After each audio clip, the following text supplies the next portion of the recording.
हरे कृष्ण. स्वागत सर्वांचं. श्री श्री राधा गोविंद इस्कॉन मँगलोर तर्फे घेतला जाणारा हा भगवद्गीतेचा अध्याय 16वा आपण करतोय लेवल 2च्या अभ्यासक्रमामध्ये. दैवासुर संपत विभाग योग असं या अध्यायाचं नाव आहे. तर प्रथम मंगलाचरण्य वर्गाची आपण सुरुवात करूया. हरे कृष्ण. ओम अज्ञानतिमिरान्धस्य ज्ञानाञ्जनशलाकया चक्षुरुन्मिलितं येन तस्मै श्रीगुरवे नमः. श्रीचैतन्यमनोभीष्टं स्थापितं येन भूतले स्वयं रूप कदा मह्यं ददाति स्वपदान्तिकं. हे कृष्ण करुणा सिन्धो दीनबन्धो जगत्पते गोपेश गोपिका कान्त राधाकान्त नमोऽस्तुते. तप्त कांचन गौरांगी राधे वृंदावनेश्वरी वृषभानुसुते देवी प्रणमामि हरिप्रिये. नमः ओम विष्णुपदाय कृष्णप्रेष्ठाय भूतले श्रीमते भक्तिवेदांत स्वामिन् इति नामिने. नमस्ते सारस्वते देवे गौरवाणी प्रचारिणे निर्विशेष शून्यवादी पाश्चात्य देशतारिणे. जय श्री कृष्ण चैतन्य प्रभु नित्यानंद श्री अद्वैत गदाधर श्रीवासादि गौर भक्त वृंद. हरे कृष्ण कृष्ण कृष्ण हरे हरे हरे राम राम राम हरे हरे. हरे कृष्ण. तर सर्वात प्रथम इस्कॉनचे संस्थापकाचार्य कृष्ण कृपामूर्ती भक्तिवेदांत स्वामी श्रीला प्रभुपाद यांना साष्टांग प्रणाम करूया. त्यांनी लिहिलेल्या साध्या सोप्या भाषेमुळे भगवद्गीतेचं ज्ञान आपण ग्रहण करू शकलो. त्यांचे आशीर्वाद घेऊन वर्गाला आपण सुरुवात करूया. श्री श्री राधा गोविंद इस्कॉन मँगलोरचे अध्यक्ष नामनिष्ठ दास प्रभूजी यांना सादर प्रणाम. ज्यांनी हा अभ्यासक्रम आपल्या सर्वांच्यासाठी बनवला, झूमच्या द्वारे उपलब्ध करून दिला. त्यामुळे घरी बसल्या या संधीचा आपण लाभ घेऊ शकलो. अन्वय माताजींना प्रणाम करते, ज्यांनी मला भगवद्गीता शिकवली, श्लोकांचा सखोल अर्थ समजावून सांगितला. माझ्या कोहोस्ट मिनल माताजी यांना सादर प्रणाम. उपस्थित सर्व भक्तांना सादर प्रणाम आणि सर्वांचं परत एकदा स्वागत. तर आपण भगवद्गीतेचा अध्याय 16वा जो आहे दैवासुर संपत विभाग योग किंवा दैवी आणि आसुरी स्वभाव याचं आपण अध्ययन करतो आहोत. आपण काल बघितलं की दैवी गुण 26 एकूण आहेत, त्याचं ज्ञान आपण घेतलं. 6 आसुरी गुणांबद्दल आपण जाणून घेतलं आणि महत्वाचं ह्याच्यामध्ये काय समजून घेतलं की हे जे दैवी गुण आहेत हे मोक्षदायक आहेत, आपल्याला ऊर्ध्व प्रगतीसाठी हे सहायता करतात. आणि जे 6 आसुरी गुण आहेत ते आपल्याला बंधनामध्ये टाकतात. तर त्यामुळे या 6 आसुरी गुणांपासून आपल्याला दूर राहायला हवं. आणि दैवी गुण जे आपल्यामध्ये आहेत तर ते त्यांना वाढीस लावायला हवं, त्यांची जोपासना करायला हवी. मुख्य म्हणजे दैवी गुण आणि आसुरी गुण हे दोन्हीही आपल्यामध्ये आहेत. आपण कोणाला वाढायला म्हणजे सहायता करतो, कुठल्या गुणांची जोपासना करतो हे आपण ठरवून केलं पाहिजे. आता आजच्या भागामध्ये आपल्याला परिणाम समजणार आहे. आसुरी गुण ज्यांनी बाळगले आहेत त्यांच्या बाबत पुढे काय भविष्यात परिणाम होणार हे आता आपल्याला कृष्णांनी सांगितलंय. तर आपण 16व्या श्लोकापासून नाही, 16व्या नाही, बहुतेक 12-13 जो एकत्र श्लोक आहे तिथून आपण सुरुवात करतोय. एक मिनिट, मी जरा स्लाइड घेते.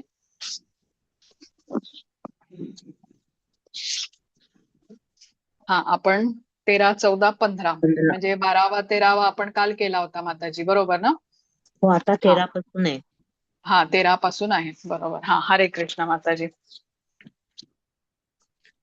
वाचू का? हा, वाचा वाचा. हरे कृष्ण. इदमद्य मया लब्धम् इमं प्राप्स्ये मनोरथम् इदमस्तदमपि मे भविष्यति पुनर्धनम् असौ मया हतः शत्रुर् हनिष्ये चापरानपि ईश्वरोऽहमहं भोगी सिद्धोऽहं बलवान् सुखी आढ्योऽभिजनवानस्मि कोऽन्योऽस्ति सदृशो मया यक्ष्ये दास्यामि मोदिष्य इत्यज्ञानविमोहिताः.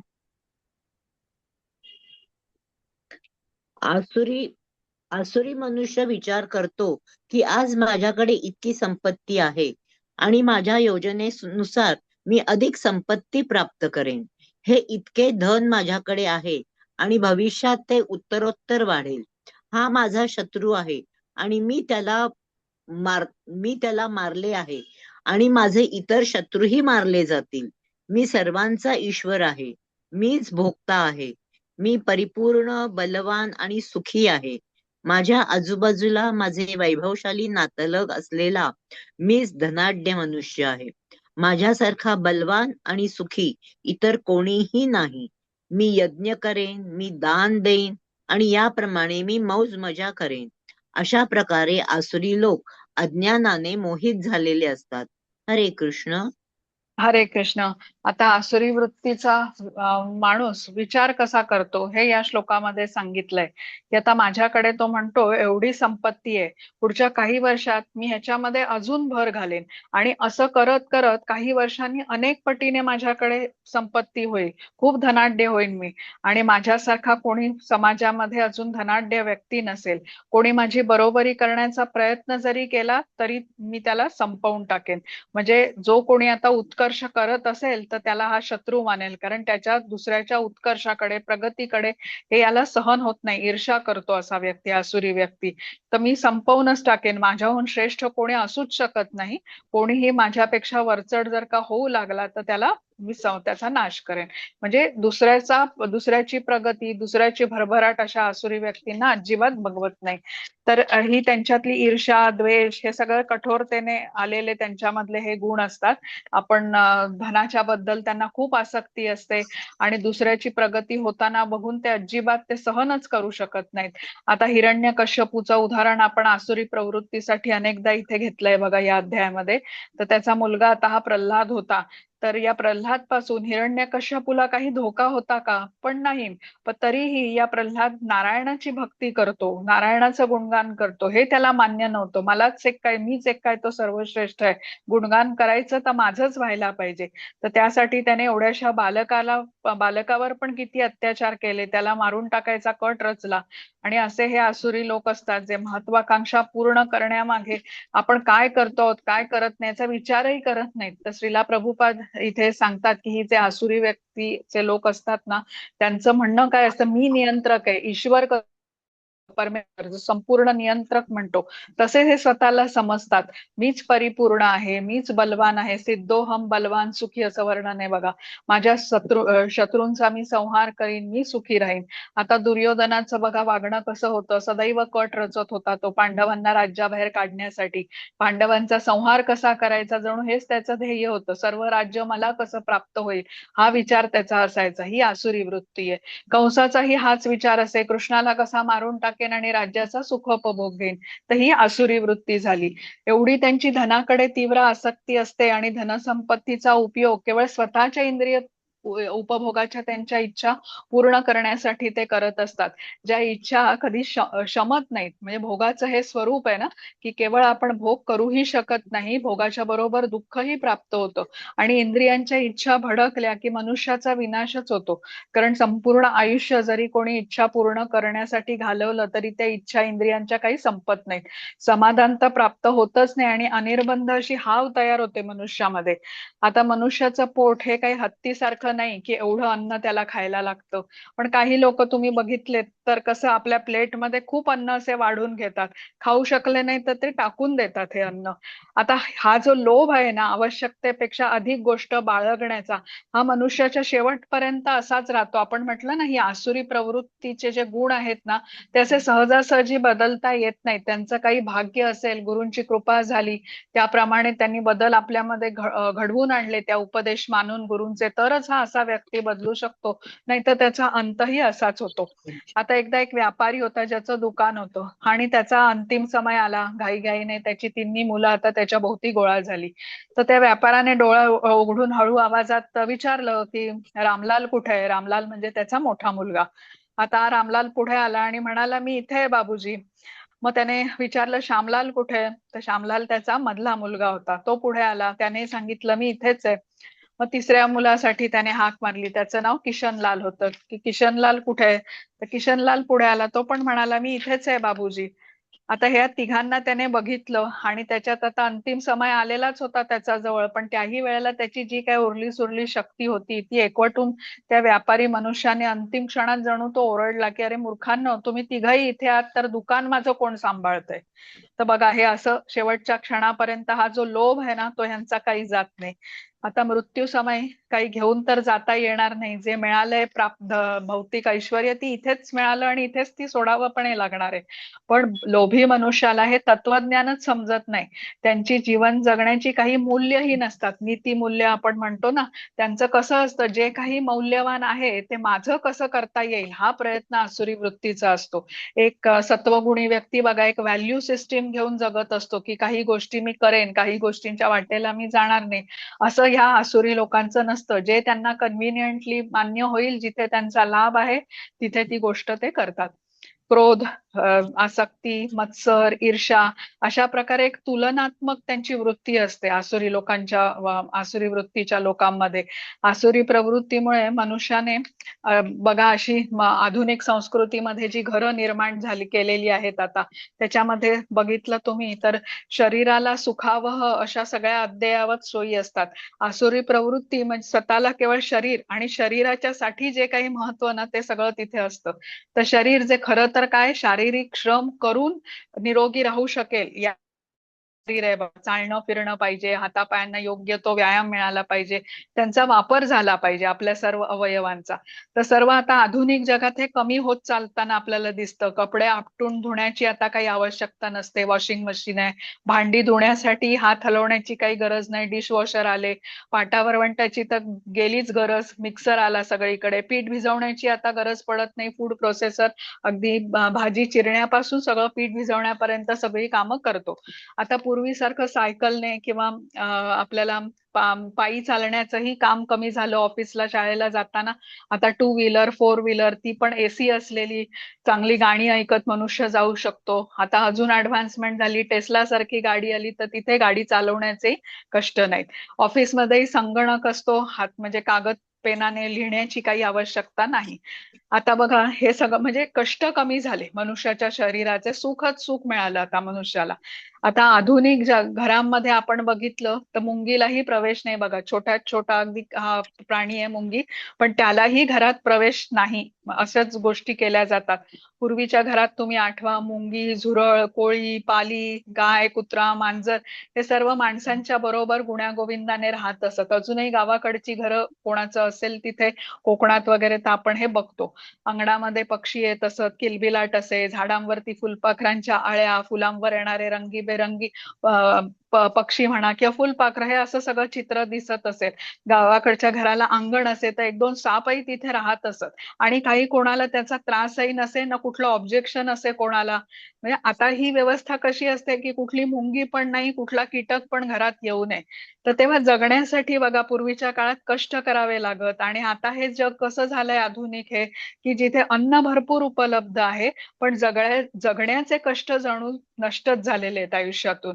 आपल्यापैकी बहुतेकांना तो टीव्ही आठवत असेल, ज्याची बटणं आपल्याला टीव्ही जवळ जाऊन दाबावी लागत असत आणि बटन दाबून सुरू केला टीव्ही की येऊन बसेपर्यंत परत त्याचं चित्र हलू लागे. म्हणजे परत जाऊन आता ते बटन दाबणं आलंच. त्यानंतर मग बोटांनी आपण रिमोटवरची बटणं दाबून टीव्ही वापरू लागलो आणि आता तोंडाने अलेक्साला सांगितलं की सुरू होतो टीव्ही. म्हणजे बोट पण हलवण्याची गरज नाही. आर्टिफिशियल इंटेलिजन्सच्या जगात काहीही शक्य होऊ शकतं. शारीरिक कष्ट संपले. आता हे सगळं का झालं? आसुरिक प्रवृत्ती बघा कशी, रजोगुणाचा प्रभाव वाढला त्यामुळे हे सर्व शक्यही झालेलं आहे आणि लोकांनी त्याला स्वीकार पण केला. शरीराने तग धरून राहणे, परिस्थितीमध्ये कष्ट करणे, कष्ट करत जगणे, आवश्यक तेवढं अन्न घेणे, अन्न न फेकणे, या सर्व गोष्टी त्या काळात अगदी म्हणजे सांभाळल्या जात असत. अंगवळणीच पडलेल्या होत्या सगळ्यांच्या. पण आता अन्नासाठी एवढे पर्याय आहेत पण मनुष्याला भुकेची जाणीव होण्याच्या आधी मनुष्य अन्न खातो. कडकडून भूक न लागताच अन्न खाऊन मोकळे असतात लोक आणि अन्न फेकतातही. तर आपली ही मूळची प्रकृती आणि आसुरी प्रवृत्ती यामुळे हे शारीरिक कष्ट नष्ट झाले जीवनातून आणि सर्व आजार मनुष्याच्या जीवनामध्ये ऍड होत गेले. मग ते शारीरिक असोत किंवा मानसिक असोत. आसुरी प्रवृत्तीमुळे जे मिळतं ना ते सुख आहे शरीराच्या संबंधित. पण आपल्या संस्कृतीमध्ये बघा एकमेकांना आपण आनंद देत असो, जो सुखापेक्षा खूप श्रेष्ठ आहे. सुख हे कसं ओरबाडलं जातं, आनंद मध्ये देण्याची वृत्ती असते. निरपेक्ष वृत्ती आता ही राहिलेलीच नाही.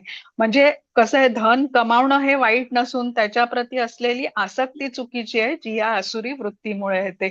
मोठे मोठे धनी आता आहेत, जसे बिल गेट्स आहे, वॉरन बफेट आहे, अशा खूप धनाढ्य आहेत ज्यांनी आपली संपत्ती दान केलेली आहे.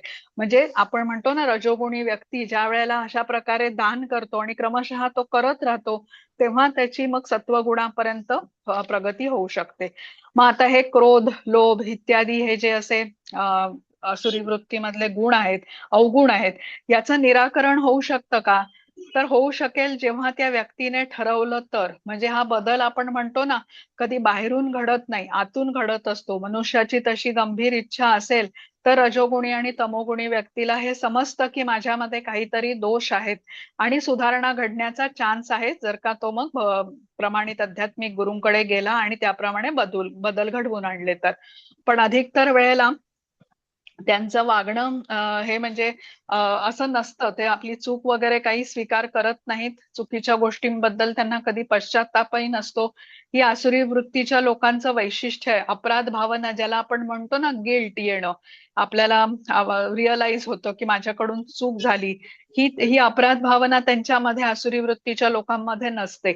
आणि हिरण्यकश्यपूला बघा, कधी वाटलं का की उगीच मी एवढा त्या बाळ प्रल्हादला त्रास दिला? तर हे आसुरी वृत्तीचं वैशिष्ट्य आहे. आणि ते त्यांचं कसं आहे बघा, मी यज्ञ करेन, मी दान देईन, मी मौज मजा करेन. म्हणजे अज्ञानाने हे मोहित असतात. मी जे काही ठरवेन ते योग्य, मला कोणी शिकवणारं ह्या जगातच नाही, अशी त्यांची वृत्ती असते. आता ह्या वृत्तीचा परिणाम काय होतो हे आता आपल्याला आज समजणार पुढे. हा, हरे कृष्ण. हरे कृष्ण. अनेक चित्त विभ्रांता मोहजाल समावृताः प्रसक्तः काम भोगेषु पतन्ति नरकेषु च. या प्रकारे अनेक चिंतांनी भ्रांत झालेले आणि मोहजालामध्ये बद्ध झालेले आसुरी लोक इंद्रिय तृप्तीमध्ये अत्याधिक आसक्त होतात आणि नरकामध्ये पतित होतात. हरे कृष्ण. हरे कृष्ण. बघा, कृष्ण आपल्याला सांगतात की दैवी गुण बाळगून जे भक्त भक्तीमध्ये संलग्न होतात ते गोलोकाकडे वाटचाल करतात. पण आसुरी वृत्तीचे लोक नरकामध्ये पतित होतात. म्हणजे भगवंतांना न मानता, त्यांनी सांगितलेल्या उपदेशाचं पालन न करता स्वतःच्याच लहरीप्रमाणे वागणारे हे आसुरी वृत्तीचे लोक अंततः नरकाची गती प्राप्त करतात. हे आसुरी लोकांचं जे बळ असतं ना, त्या जोरावरती ही सर्व कृत्य ते करत असतात. पण त्यांना हे माहिती नसतं की काहीतरी त्यांची पूर्वीची पुण्यकर्म होती, त्यांना त्यामुळे हे बळ प्राप्त झालेलं आहे, ज्याचा सदुपयोग करून ते श्रेष्ठ कार्यही करू शकतात. पण आसुरी प्रवृत्ती असल्यामुळे, रजोगुण आणि तमोगुणाचा प्रभाव असतो, त्यामुळे या बळाचा ते गैरवापर करतात आणि अधिकच नीच स्तराला जातात. जो आता कर्माचा सिद्धांत आहे, पुनर्जन्म आहे, यावर त्यांचा अजिबात विश्वास नसतो. तर त्यामुळे हे आसुरी प्रवृत्तीचे लोक, ह्याचा परिणाम काय होतो त्यांच्या आयुष्यामध्ये, तर ते नरकाची गती प्राप्त करतात. जखडलेले असतात तमोगुण आणि रजोगुणाने. या गुणातून स्वप्रयत्नाने ते बाहेर निघू शकत नाहीत. तर अशी ही आसुरी वृत्ती आहे. व्यक्तीला थोडं ज्ञान जरी अशा व्यक्तीने घेतलं तरी मोठ्या विद्वान पंडिताला देखील तो तुच्छ मानू लागतो. त्यांची थोडी स्तुती किंवा त्यांना मान मिळाला, थोडंसं धन मिळालं तरी तो उन्मत्त होतो. दंभ आणि दर्प हे यामुळे होताना दिसतं. म्हणजे आहे थोडंसच, पण त्याचा रुबाब खूप असतो. मोठेपणा जगाला सांगायचा ही त्यांची वृत्ती असते. आता या प्रकारच्या या वृत्तीमुळे अगदी म्हणजे कसं त्यांचं असतं की माझ्या एवढा बलवान कोणी नाही, माझ्या एवढा शक्तिशाली कोणी नाही, माझ्या बरोबरीचा कोणी नाही, आणि कोणी असलाच तरी मी त्याचा नाश करून टाकेन. आता ह्या अशा वृत्तीमुळे त्यांचं पुढे नुकसानच होतं.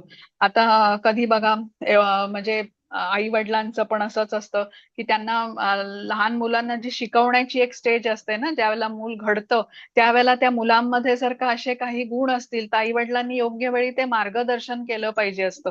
आणि नाही तर मग त्यांचं हे वाढत जातात गुण. अहंकार, काम, क्रोध, लोभ, मत्सर, मोठे मोठे गुण वाढतात. आणि मग पुढे ह्या मुलं वाया जातात किंवा ते ऐकत नाहीत मग कोणाचं, आणि आपल्या जीवनाचं तर हे नुकसान करूनच घेतात. आता या षडरिपूंच्यामुळे ज्यांना काम, क्रोध, लोभ, मोह, मत्सर म्हणतात. आता ह्यांना दूर करण्यासाठी आपल्याला बघा साधना भक्ती करायला सांगितली जाते. साधना भक्तीमध्ये आपण कृष्णांचा सेवक आहो हा भाव वाढीस लागतो. आसुरी प्रवृत्तीमधला हा जो अहंकार आहे ना, की मीच काय तो सर्वात सर्वश्रेष्ठ, मीच काय तो सर्वोच्च, हा जो अहंकार आहे ना, हा दूर करण्यासाठी साधना आहे आपल्याला सांगितलेली.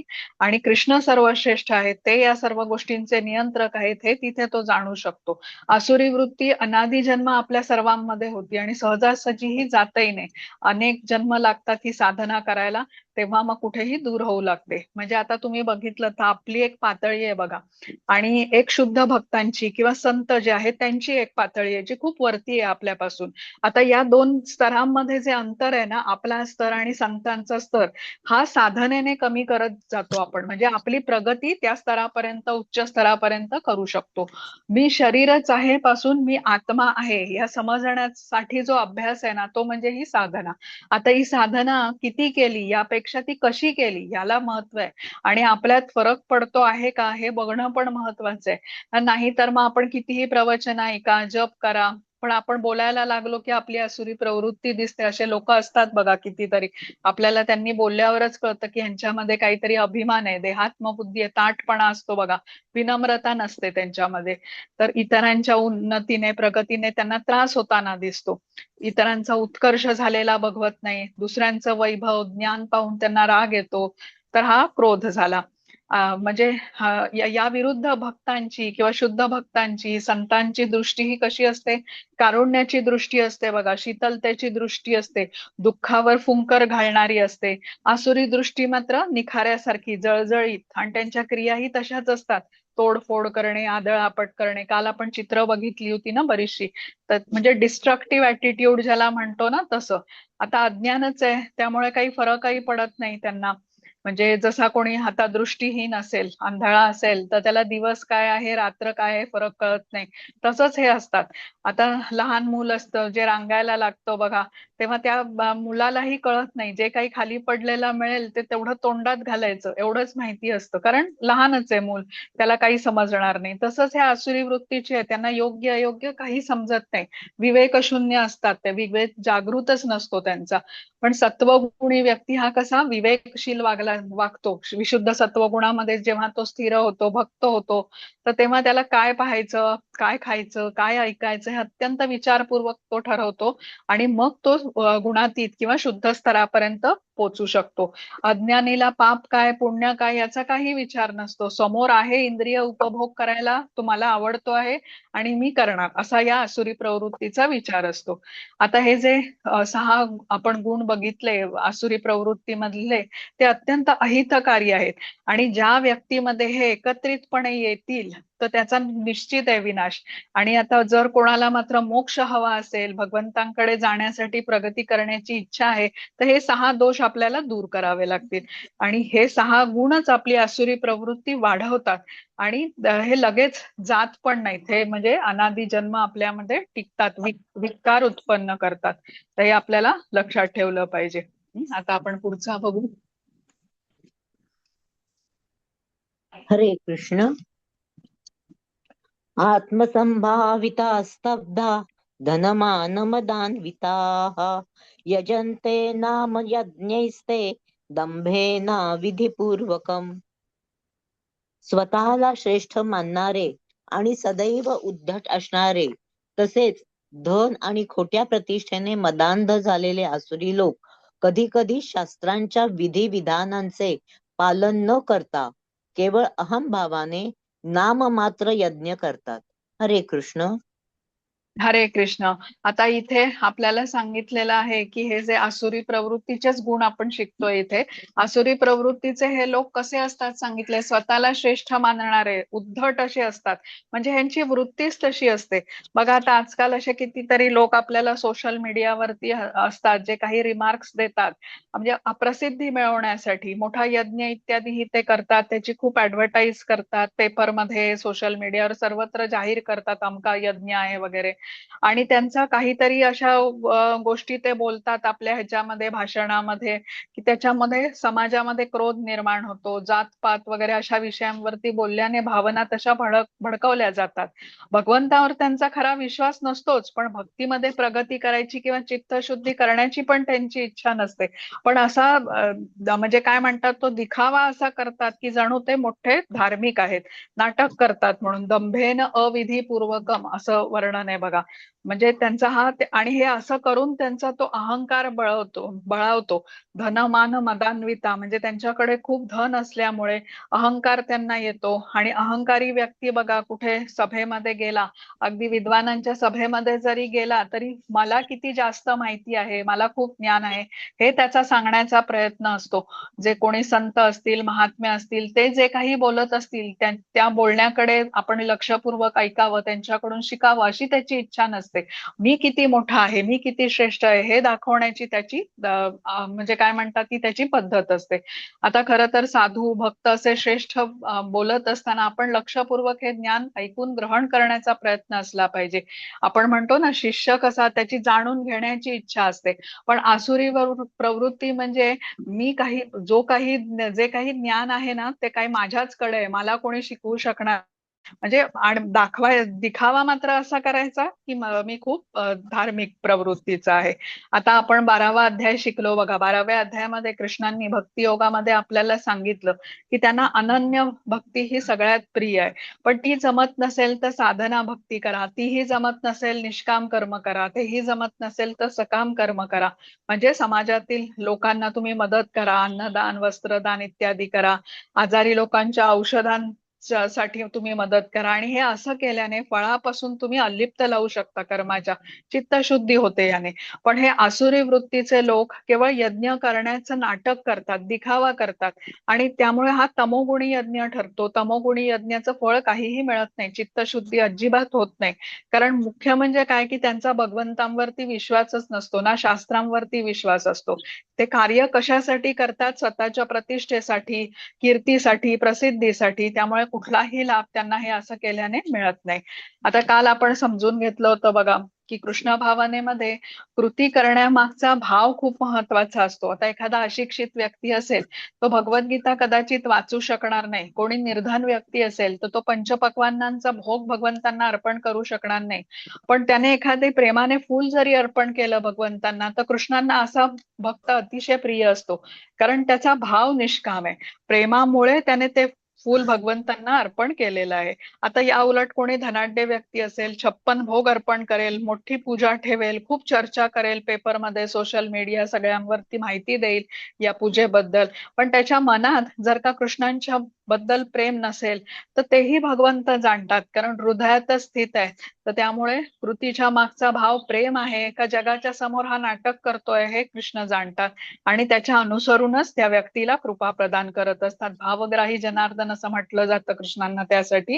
म्हणजे जगाला कोणी व्यक्ती फसवू शकेल, पण कृष्णांना कोणीही फसवू शकत नाही. त्रिकालज्ञ आहेत, भूत वर्तमान भविष्य ते जाणतात. आपण ते भजन ऐकलं होतं बघा, अंतर्यामी अंदर बैठा सबका हिसाब लगाता. तर ही गोष्ट आहे, कृष्णांना कोणी फसवू शकत नाही. आसुरी वृत्तीच्या व्यक्तीने कितीही दिखावा समाजाच्या समोर केला तरी कृष्णांच्या नजरेतून त्याचे हे कृती सुटत नाही. आता पुढचा बघू आपण. हरे कृष्ण. हरे कृष्ण. अहंकारं बलं दर्पं कामं क्रोधं च संश्रिताः मामात्मपरदेहेषु प्रद्विषन्तोऽभ्यसूयकाः.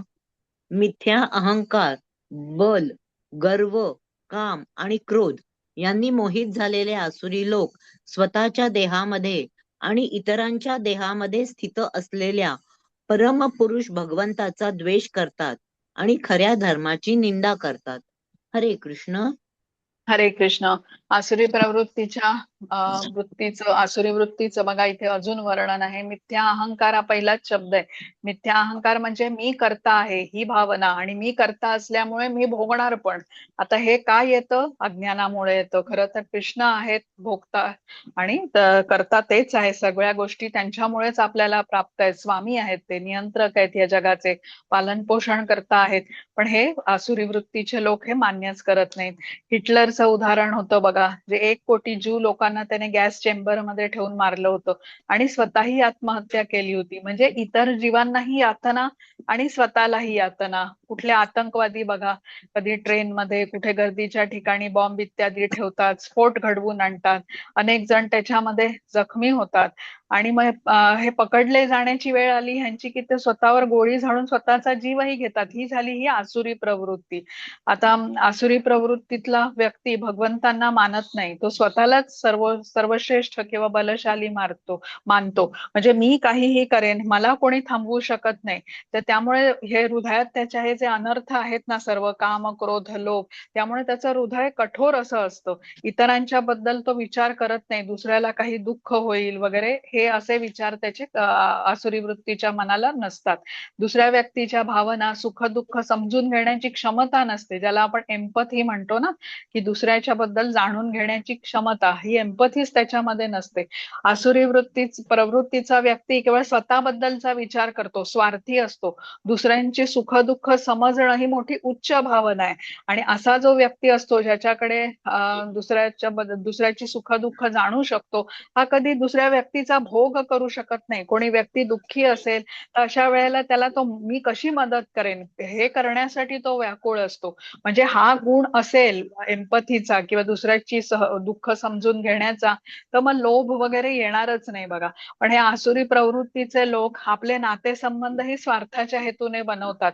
समोरच्या व्यक्ती करून मला काय मिळेल हे त्यांना महत्वाचं असतं. त्यांच्यासाठी प्रत्येक माणूस हा त्यांच्या इच्छापूर्तीचं साधन असतो. निखळ मैत्री, निर्मळ मैत्री हे त्यांना जमत नाही. तसंच धनाकडे अति आसक्ती असल्याने एखादाही क्षण पैसे न कमवता त्यांच्याकडून चाललाय असं त्यांच्या गावीच नसतं बघा. आता इथे आपण भगवद्गीता, श्रीमद भागवतम असं कुठलं प्रवचन असेल, आपण भक्तांना किती आनंद होतो. आपण भजन ऐकतो, नृत्य पण करतो, सत्संग करतो, प्रसाद आपण घेतो. म्हणजे भक्तांच्यासाठी असा दिवस आनंदाची पर्वणी असतो. पण अभक्तासाठी किंवा जो आसुरी प्रवृत्तीचा आहे तो मात्र हे समजू शकत नाही, की हे सर्व अशा प्रकारे का वेळ वाया घालवतायत, कुठला पैसा कमवण्याचा मार्ग का नाही शोधत या वेळेमध्ये, असा त्यांचा हा विचार असतो. भगवंतांचा ते द्वेष करतात, आणि त्यामुळे इतरांचाही ते द्वेष करतात. इतरांच्या सुख दुःख त्यांना जाणून घेण्यामध्ये काहीही रस नसतो. आता 19वा बघू. हरे कृष्ण. हरे कृष्ण. तानहं द्विषत क्रूरान् संसारेषु नराधमान् क्षिपाम्यजस्त्रमशुभान् नासुरीष्वेव योनिषु. जे द्वेषी, क्रूर आणि नराधम आहेत त्यांना मी चिरकालासाठी भवसागरामधील विविध आसुरी योनीत टाकीत असतो. हरे कृष्ण. हरे कृष्ण. तर इथे कृष्ण काय म्हणतायत, की जे द्वेषी आहेत, क्रूर आहेत, नराधम आहेत, नरांमध्ये अधम म्हणून नराधम, म्हणजे मनुष्य आहेत पण पशुतुल्य जीवन जगणारे आहेत. आता मनुष्य आहेत त्यामुळे 2 पाय आहेत, पण जीवन कसं जगतायत पशुसारखं, तर त्यांना द्विपाद पशु असंच त्यांचं वर्णन भागवतम मध्ये केलेलं आहे. तर अशांना मी आसुरी योनीमध्ये टाकत असतो असं कृष्ण म्हणाले. की अशा नीच योनीमध्ये ते जन्म घेतात, मृत्यू पावतात, परत जन्म घेतात, परत मृत्यू पावतात. हे त्यांचं चक्र सुरूच राहतं. एकापेक्षा एक नीच अशा निम्न योनीमध्ये त्यांना जन्माला घातलं जातं. आता भगवंतांनी बघा आपल्याला हे मनुष्य जन्म दिलेला आहे, हे मनुष्याचं शरीर मिळालेलं आहे, आणि या मनुष्याच्या शरीरामध्येच ही आपल्याला संधी मिळते की ज्ञान घेऊन हृदय शुद्धी करून आपण आपल्या निजधामी गोलोकधामामध्ये परत जाऊ शकतो. मनुष्य शरीर दिला गेल्याचा हेतूच हा आहे की भौतिक रूपी जेलमधून आपली सुटका आपल्याला करून घेता यावी, त्यासाठी प्रयत्न केले जावेत. आणि सर्व जीवांमध्ये, सर्व सजीवांमध्ये जी श्रेष्ठ अशी बुद्धिमत्ता आहे ती मनुष्याला दिली गेलेली आहे. कारण तोच केवळ विचार करू शकतो या बुद्धिमत्तेच्या द्वारे, जिज्ञासा करू शकतो की मी कोण आहे, भगवंत कोण आहेत, माझा आणि भगवंतांचा संबंध काय आहे. तर ही प्राणी पशु पक्षी ही काही जिज्ञासा करू शकत नाही, कारण त्यांना तेवढी बुद्धीच नाही. श्रेष्ठ बुद्धीने ज्ञानही घेऊ शकतो आणि आपलं जीवन सार्थक करू शकतो मनुष्य. पण हे आसुरी वृत्तीचे लोक हे न करता कुठल्या कर्मांमध्ये ते व्यग्र असतात. तर बघा, जे आसुरी प्रवृत्तीचे शास्त्रज्ञ असतात, रजोगुणाच्या तमोगुणाच्या प्रभावाखाली वैज्ञानिक असतात, अणुबॉम्बचा वगैरे शोध लावतात. आता या अणुबॉम्बच्या वापराने किती लोक मारले जातील, पण ते हे आसुरी लोकांना कोणाच्या जीवनाबद्दल वगैरे काही हे नसतं. म्हणजे जीवन दान तर देऊच शकत नाहीत कोणाला, पण संहारक विनाशक अशा कृतीमध्ये त्यांची बुद्धी लागलेली असते. आणि मृत्यूनंतर माता कृष्णाने सांगितलं की ह्यांना एका निम्न अशा स्तराच्या प्रजातीमध्ये पाठवलं जातं. तिथे त्यांना जन्म घ्यावा लागतो आणि प्राण्यांचा जन्म आपण म्हटलं तसा अत्यंत कष्टाचा, यातनेचा भोग योनी आहे ती. आणि परत आता कधी त्यांना मनुष्याचा जन्म मिळेल, कधी त्यांची प्रगती होईल, म्हणजे सगळंच आता अनिश्चित होतं. मग त्यामुळे आता 20वा बघू. हरे कृष्ण. हरे कृष्ण. आसुरी योनिमापन्ना मूढा जन्मनि जन्मनि माम प्राप्यैव कौन्तेय ततो यान्त्यधमां गतिम. हे कौन्तेया, आसुरी योनीमध्ये वारंवार जन्म घेणारे असे लोक कधीही माझ्याकडे येऊ शकत नाहीत. हळूहळू ते अत्यंत अधमगतीला प्राप्त होतात. हरे कृष्ण. हरे कृष्ण. आता भगवंत कसे आहेत, परम कृपाळू आहेत, पण असुरांच्या बाबतीमध्ये ते मात्र अशी कृपा दाखवत नाहीत. आसुरी प्रवृत्तीच्या लोकांना भगवंत नीच अशा योनींमध्ये जन्माला घालतात, जोपर्यंत त्यांच्या पापांचे भोग संपत नाहीत, त्यांचं शुद्धीकरण होत नाही, तोपर्यंत अशा नीच योनीमध्ये जन्म मृत्यूच्या चक्रामध्ये ते फिरत राहतात. जसं आता खूप खराब असे कपडे असतील, डाग इत्यादी लागलेले कसे आपटून आपटून धुतले जातील, तसंच ह्यांचं वारंवार तशा प्रजातींमध्ये त्यांचा जन्म होतो, प्राणींच्या वगैरे निम्न योनीमध्ये. आता या श्लोकामध्ये माम प्राप्य एव असे शब्द आलेत बघा. म्हणजे कृष्ण काय सांगतात की असे असुरी वृत्तीचे जे असतात, तर त्यांना माझी प्राप्ती निश्चितपणे होऊ शकत नाही. म्हणजे भगवंतांना प्राप्त करण्यासाठी जो जन्म मिळतो हा किती दुर्लभ असतो, हा मनुष्य जन्म. कुठल्या जन्मी तशी भक्तीमध्ये कोणीतरी सुकृती एकत्र केल्यानेच तसा जन्म भगवंतांच्या कृपेने मिळतो आणि तिथून पुढे आपली अपूर्ण असलेली भक्ती सुरू राहू शकते. तर इथे म्हटलंय की ज्यांचं आचरण अयोग्य असेल त्यांना डुक्कर, कुत्रा अशा नीच योनींमध्ये जन्म मिळतो. आता भगवंत आहेत बघा, त्यांच्यासाठी काहीच अशक्य नाहीये. ते असुरांना देवताही बनवू शकतात, पण ते तसं करत नाहीत, कारण या असुरांची तशी इच्छा नसते. या असुरांना असं क्रूर द्वेषी बनूनच राहायचं असतं. भगवंत जशी ज्याची इच्छा असेल त्यानुसार फळ देतात.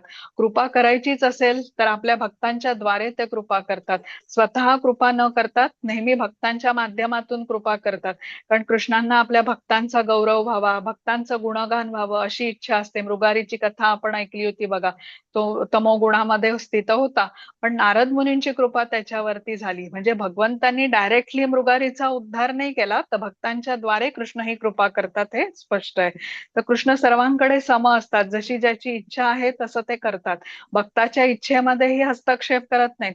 सत्वगुणी असेल देवतांची योनी त्याला प्राप्त होते, रजोगुणी व्यक्ती मनुष्य म्हणून पृथ्वीवरती वारंवार जन्म घेतो, आणि तमोगुणी जो असतो तो आसुरी योनीमध्ये जन्म घेतो.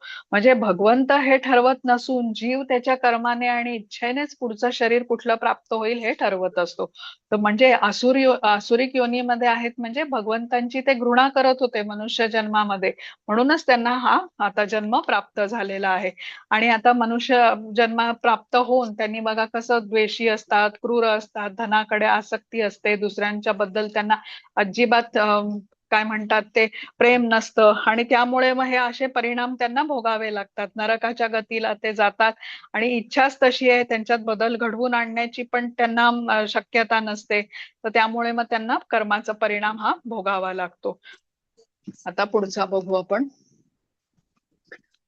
21. हरे कृष्ण. त्रिविधं नरकस्येदन् द्वारन्नाशनमात्मनः काम क्रोधस्तथा लोभस्तस्मादेतत्त्रयं त्यजेत्. काम, क्रोध आणि लोभ ही नरकामध्ये जाण्याची 3 द्वारे आहेत. प्रत्येक बुद्धिमान मनुष्याने त्यांचा त्याग केला पाहिजे, कारण या तिन्हीमुळे आत्म्याचा विनाश होतो. हरे कृष्ण. हरे कृष्ण. काम, क्रोध आणि लोभ ही नरकाची 3 द्वारं म्हटली आहेत. आता काम म्हणजे काय? अनियंत्रित इच्छा. अ, इच्छा झाली आणि त्यांची तृप्ती करायची, त्या पूर्ण करण्यातच मनुष्याचा पूर्ण कर्मबंधनात मनुष्य अडकतो, इंद्रिय तृप्तीमध्ये. आता ह्या इंद्रिय तृप्तीच्या इच्छा कशा आहेत? त्या शमत नाहीत, कधी भडकल्या तर त्या कधी शांत होत नाहीत. आणि पूर्ण करताना कुठली बाधा आली तर क्रोध उत्पन्न होतो. आणि क्रोधामध्ये बुद्धिनाश होतो मनुष्याचा, चुकीचं कर्म तो करतो, परत बंधनामध्ये अडकतो. तसंच इंद्रिय तृप्तीच्या इच्छा पूर्ण जरी झाल्या तरीही इंद्रिय तृप्तीची आग शमत नसल्यामुळे अजून पाहिजे, अजून करूया म्हणून तो लोभही उत्पन्न होतो. आणि ते करताना मनुष्य परत बंधनामध्ये अडकतच जातो. तर अशा प्रकारे काम, क्रोध, लोभ हे मनुष्याच्या अधःपतनाला कारणीभूत होतात.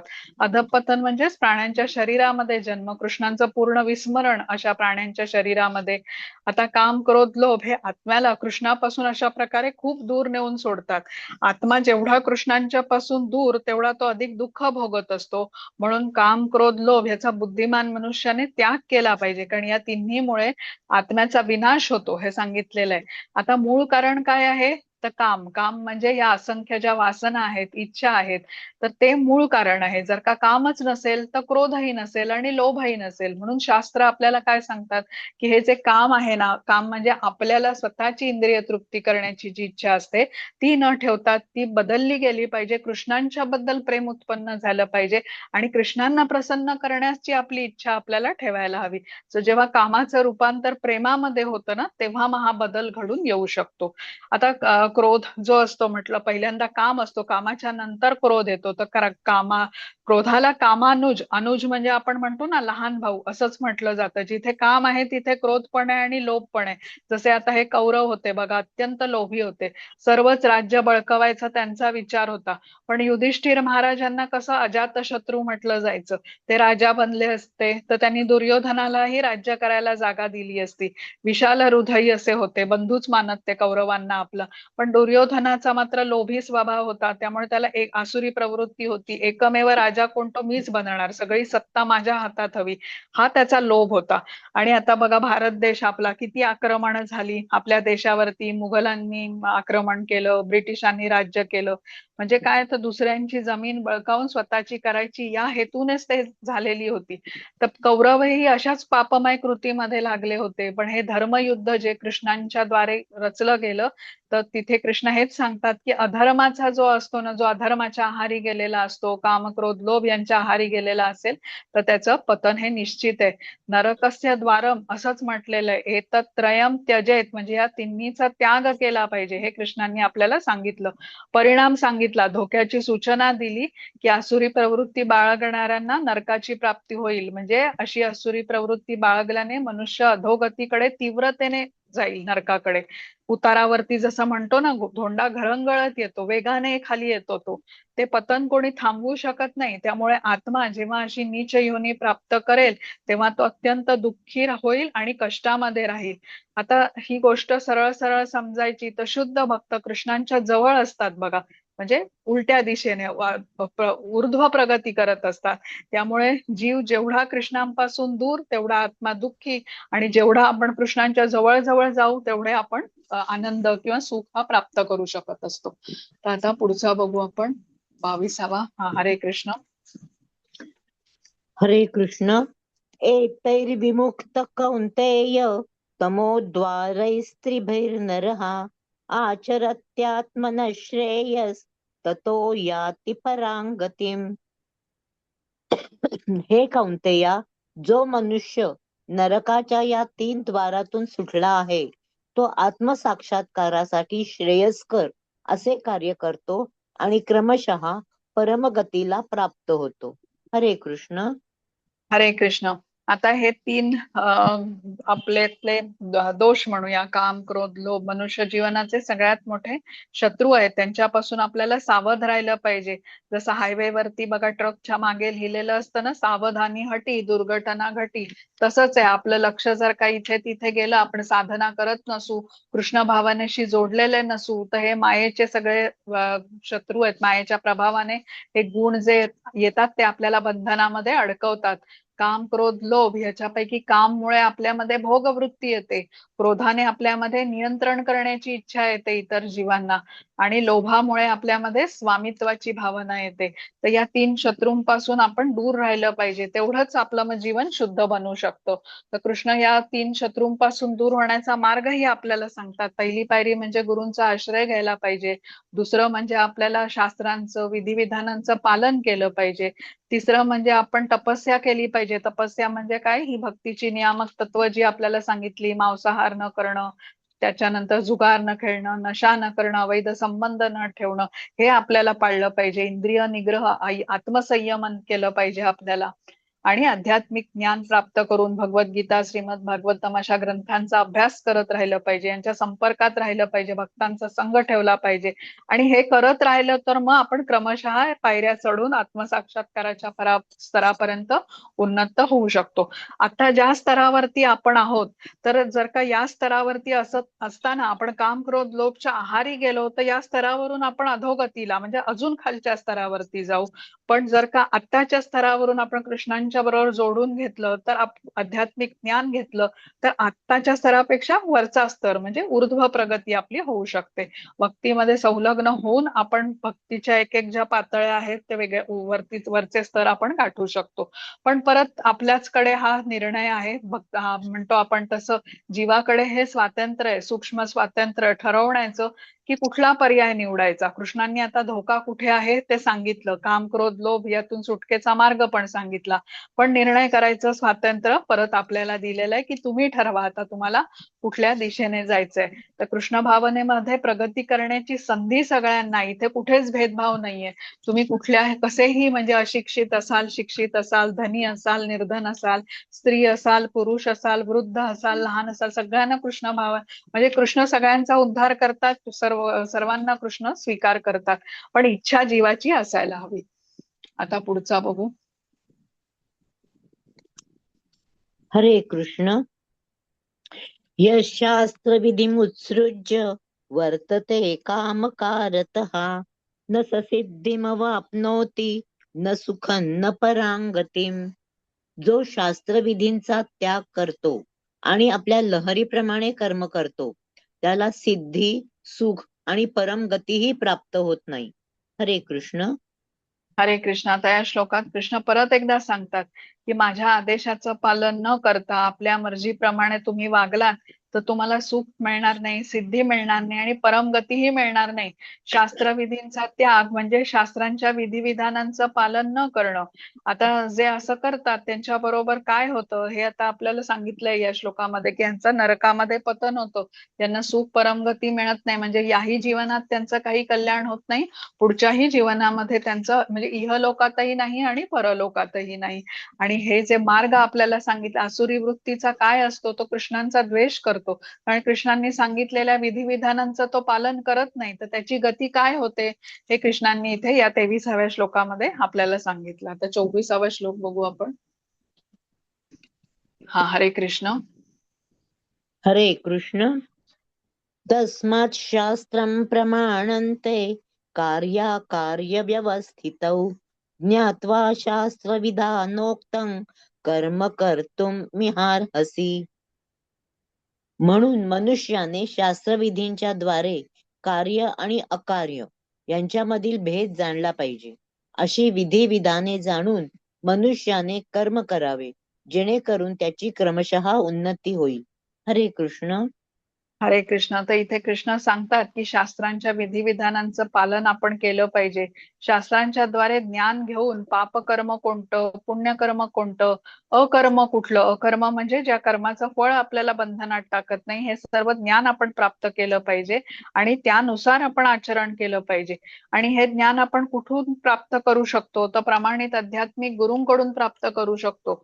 जे गुरु आपल्यामध्ये रजोगुण आहे की तमोगुण आहे हे जाणून त्यानुसार आपल्याला तो दूर करण्यासाठी साधना सांगतात, मार्गदर्शन करतात आणि योग्य अशी कार्य आपल्याला करायला सांगतात, तेव्हा आपली प्रगती होऊ शकते. आता श्रीला प्रभुपादांचं इथे आपण उदाहरण घेऊ शकतो बघा. ते अमेरिकेला जेव्हा गेले तेव्हा त्यांची ही भेट हिप्पींशी झाली. तर या हिप्पींमध्ये अनेक असे अवगुण होते, तमोगुणाच्या प्रभावामध्ये होते सर्वजण. या हिप्पी पण म्हणजे हे हिप्पी काय यांनी जेव्हा श्रीला प्रभुपादांची भेट झाली तेव्हा त्यांनी बघितलं की कुठले मोठे स्वामी आहेत, भारतामधून आलेले आहेत आणि आम्हाला हरे कृष्ण मंत्र जपायला सांगत आहे किंवा संकीर्तन करायला सांगत आहे. तर श्रीला प्रभुपादांचं म्हणणं त्यांनी ऐकलं आणि श्रीला प्रभुपादांनी या हिप्पीमध्ये काय बघितलं तर त्यांना म्युझिकमध्ये इंटरेस्ट होता. पण हीच गोष्ट त्यांनी समजली त्यांना आणि पटकन त्यांनी हे समजून त्यांना हरे कृष्ण महामंत्राच्या संकीर्तनामध्ये सहभागी करून घेतलं आणि ते करूही लागले. आता जसं म्हणतो ना आपण अग्नी विझत आलेला आहे आणि आपण हवा घातली तर त्या ठिणग्या कशा पुनर्जागृत होतात, अग्नी प्रज्वलित होतो परत. तसंच या प्रभुपादांनी काम केलं बघा. हा त्यांचा हिप्पींचा जो मनुष्य जन्म होता तो व्यर्थच चालला होता त्या तमोगुणाच्या प्रभावाने. किती काळ त्यांचं जीवन होतं माहिती नाही, पण प्रभुपादांनी त्यांना ते हरे कृष्ण महामंत्राच्या संकीर्तनामध्ये सहभागी करून आता म्हणजे हळूहळू त्यांच्यातल्या मग बदल घडून येऊ लागले.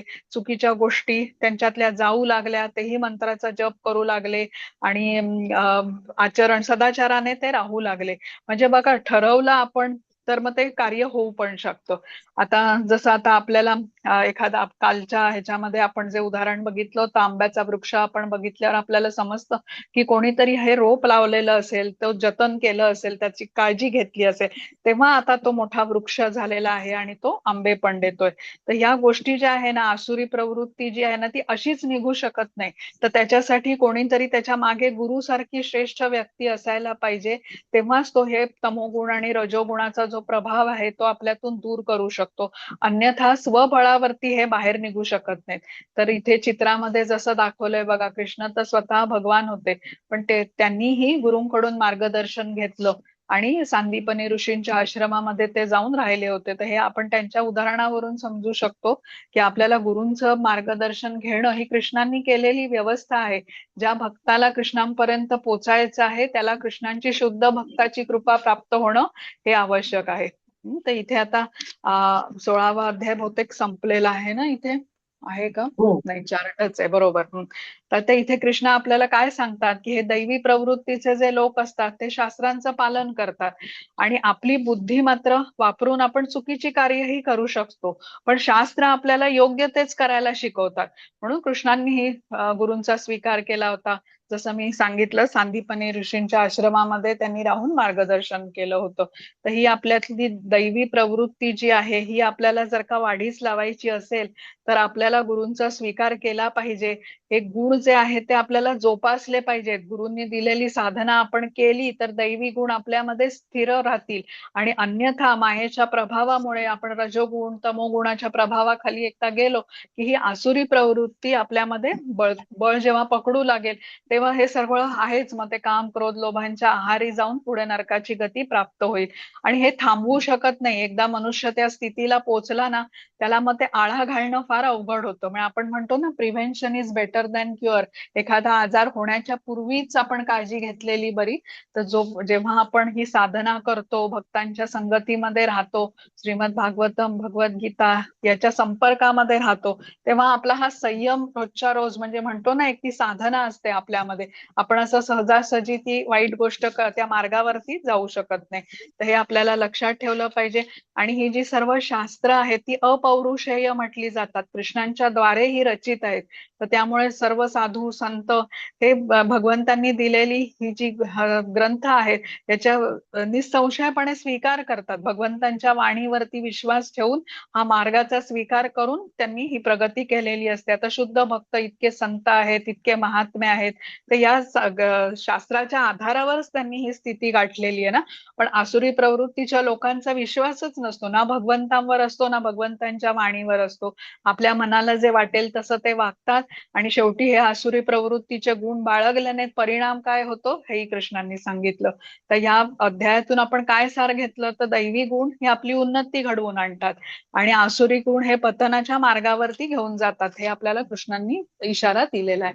तर इथे आता आपला अध्याय संपलेला आहे.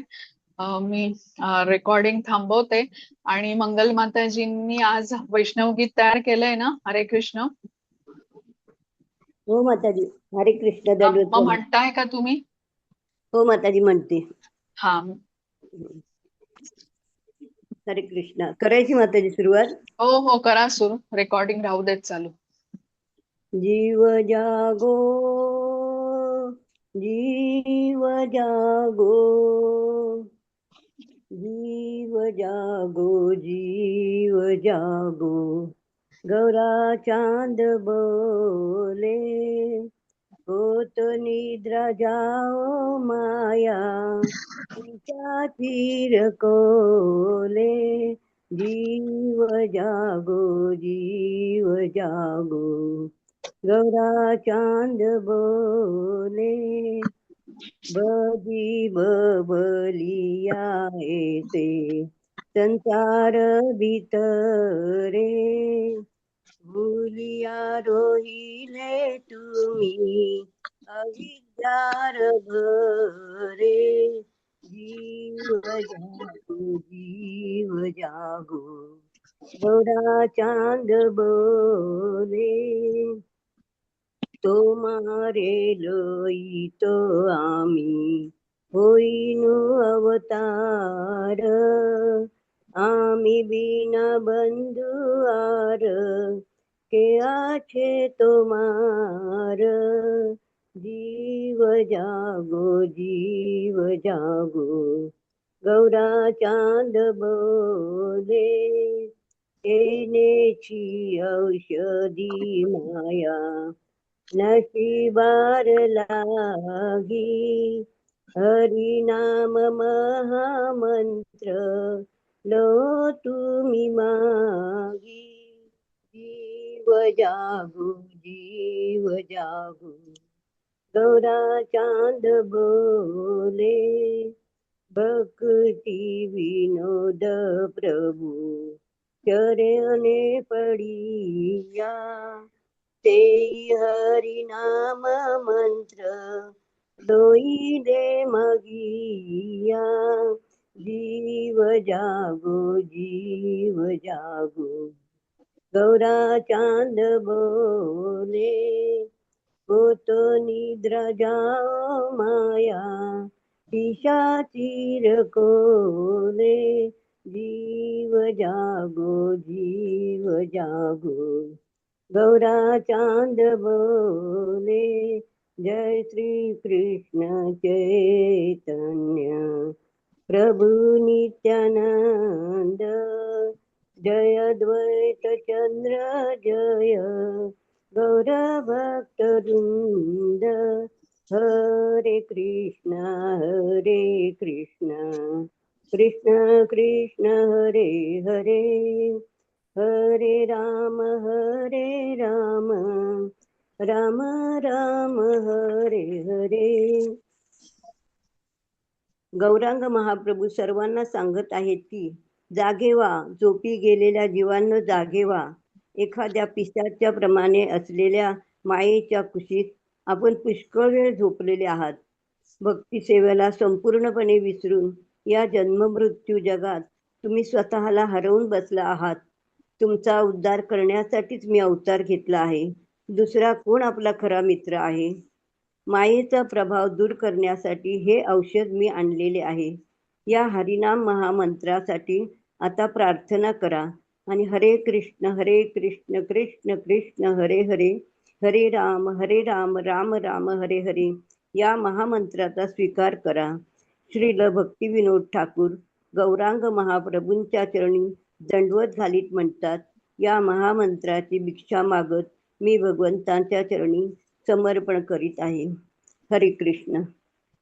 हरे कृष्ण. हरी बोल. खूप छान माताजी. भक्ती विनोद ठाकूर रचित हे वैष्णव गीत आहे, जे बंगालीमध्ये आहे. आणि जसं माताजींनी आपल्याला अर्थ पण सांगितला की जो आपला आत्मा आहे तो झोपलेला आहे, मायेच्या प्रभावाखाली आहे, आणि त्याला जर का जागृत करायचं असेल तर आपल्याला हरे कृष्ण महामंत्राबरोबर त्याला जोडून घेतलं पाहिजे, या मायेच्या प्रभावातून मुक्त केलं पाहिजे. आणि हे जे आसुरी प्रवृत्ती आपल्यामध्ये आहे रजोगुण तमोगुणाची, ती काढण्यासाठी हे असे प्रभावशाली भजन आहेत बघा, त्यांचा आधार आपल्याला घेतला पाहिजे. तो खूप छान माताजी. हरी बोल. धन्यवाद. खूप छान हरे म्हटलं तुम्ही. माताजी, धन्यवाद. मला सेवा दिल्याबद्दल मी पण तुमचे हो सर्व हो. ओह, केलं. खूप छान म्हटलं. खूप छान म्हटलं माताजी. आता आपण 17व्या अध्यायात पण एक हे करू, एक वैष्णव गीत तयार करून ठेवा तुम्ही. हा हो माताजी, चालेल. हा. आणि आता सगळे कधी आपल्याला एकादशी नाही मिळत ना. हो, आता एकादशी 17 कधी आहे बरं? पुढची एकादशी 12-13 झाली ना? हा हा हा हा हा, आता इतक्यात नाही येणार. हा. मग मला हो ना. सांगा, सगळ्यात हो शेवटी मी. हो, मी सांगते. आता आपला आज 16वा अध्याय संपला. उद्या आपण उद्याचा वार कुठला आहे बरं? उद्या गुरुवार आहे. शुक्रवारी म्हणा आता माताजी. हा, शुक्रवारी एक वैष्णव गीत तयार करा. हो. त्यानंतर मग आपण 18व्या अध्यायात जसं आपल्याला वेळ मिळेल तसं एक घेऊ. लास्टला एकदम शेवटी हो, तेवढं. शेवटच्या दिवशी तर ठेवूच. हा, हो हो हो माताजी. चालेल. हा, हरे कृष्ण. बरं, अजून चॅट मध्ये पूजा माताजी हरे कृष्ण. 15वा अध्याय माताजी वाचला जातो, पुरुषोत्तम योग अधिक मासामध्ये. आणि जे मी ग्रुपमध्ये चौराष्टकम पाठवलेला आहे तेही तुम्ही म्हणू शकता. त्याच्याशिवाय एक मंत्र आहे, तोही मी पाठवते पाहिजे तर आज. आणि नंदकाष्टम असं पण एक आहे, त्याचंही पठण आपण करू शकतो. ते मी आज पाठवते वर्गामध्ये, म्हणजे ग्रुपमध्ये पाठवते. हो माताजी. हरे हा, कृष्ण. हरे कृष्ण. अजून कोणाला काही आहे का शंका आज शिकलेल्या भागावरती? हरे कृष्ण माताजी. हो, हरे कृष्ण.